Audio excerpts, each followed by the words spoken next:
with your fight in Montreal and, coming out in Calgary to, a Calgary native's theme music, do you have anything kind of lined up to kind of get the crowd of Montreal pumping and on your side? I believe I'm still thinking about that.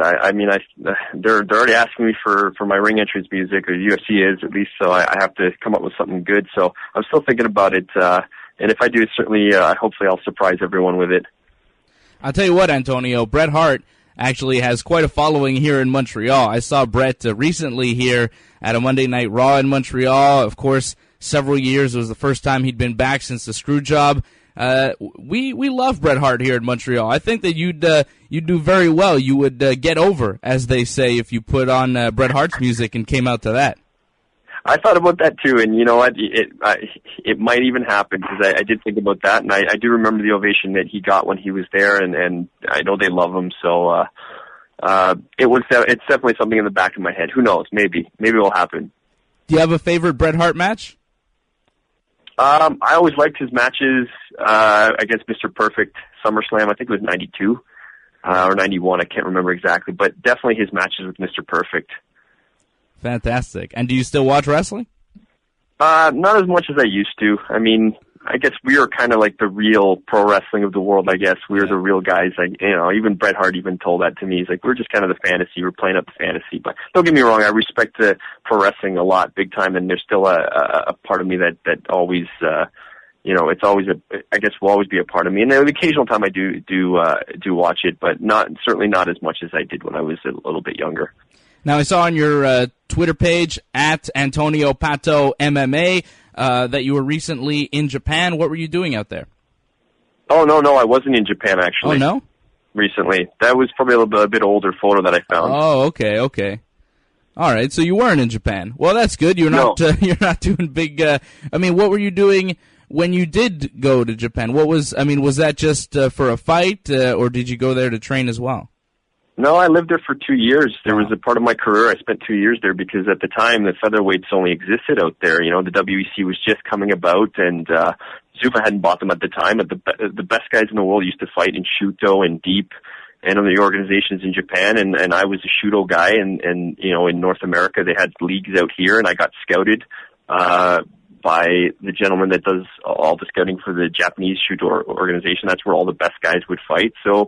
And that's where I ended up. I decided to go there because I wanted to fight the best guys in the world, in the featherweight division. So I packed my bags and I just went there. I didn't know how I was going to do it, how I was going to pull it off, but I managed to stay there for 2 years and compete and managed to be in the top 3 in the world at some point.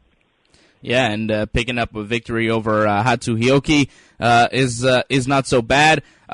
Taking a look at the UFC right now and the featherweight division, where do you think a win over Rodrigo Damm puts you in the division as far as the rankings and a potential title shot or a big fight down the line? I think I'm still at least a few more fights away before they start to really take notice. I mean, Rodrigo's a veteran and he's been around for a while. He's fought for the Strikeforce title and has fought some bigger fights, I guess, to himself.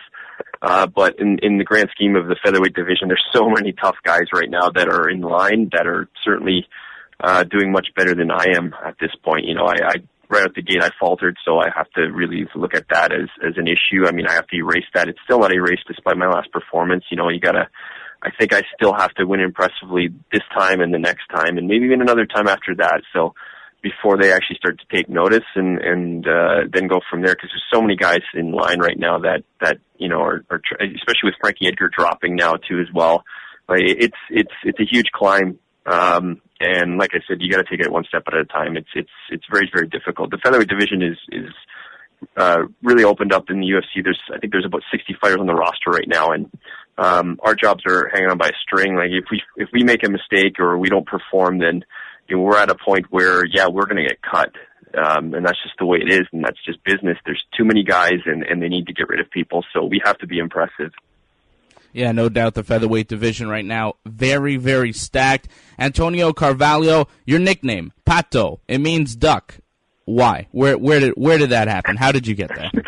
I've told the story many times, but I guess I'll do it again for you guys. Actually, when I originally started training, I actually started training in judo, and then then I met my friends that were in jiu-jitsu as well. So I always went to judo trying to find jiu-jitsu as well. So we used to cross-train together, and obviously I was doing the judo and the jiu-jitsu thing, and we'd go back and forth between gyms. And the one day the jiu-jitsu guys were actually at the judo club, the head instructor came over to me and he said, "You know what, Antonio, I think you're swimming with the ducks instead of soaring with the eagles." And all my jiu-jitsu teammates were there, and they heard that, and I was kind of like, well, I didn't really like that comment. That was kind of very disrespectful to all my teammates that are here from the jiu-jitsu group. And I said, you know what? If you're going to be the eagle, then I'd much rather be the duck. And they all started laughing, and they thought, you know what? That's a cool nickname. Let's call you Pato, which is, duck in Portuguese. Well, that's just fantastic, and thank you for telling us that story.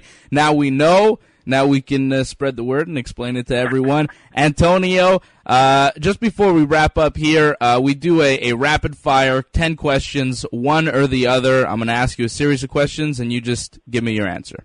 Oh, okay. All right. First one, pizza or burgers? Pizza. Britney or Ariani? I'm going to say Britney. Facebook or Twitter? That's a tough one.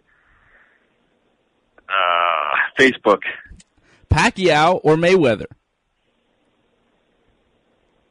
I'm going to say, it's a tough one too, Pacquiao.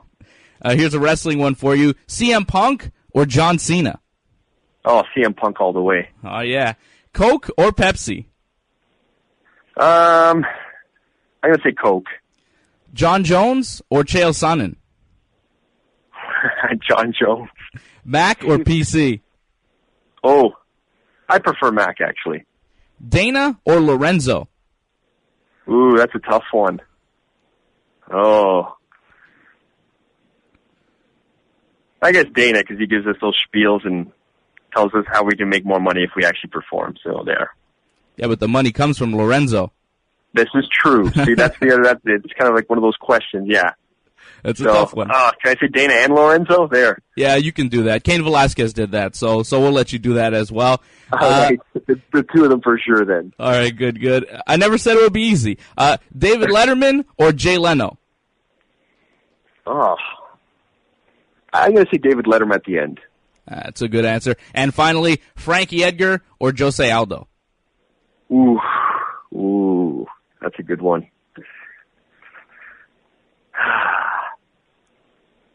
I really don't know on that one. Wow. All right. Well, I like it. I don't know either, Antonio. I have no idea. I think it's going to be a great fight when it does take place. I know that you and Rodrigo Damm will be a tremendous fight. Looking forward to seeing it live here in Montreal, November 17th, UFC 154 at the Bell Center. Antonio Pato Carvalho. You can follow him on Twitter at Antonio Pato MMA. Antonio, thank you very much for joining us. It's been a pleasure talking to you, and good luck on the 17th. Thank you so much. Thanks for having me, guys.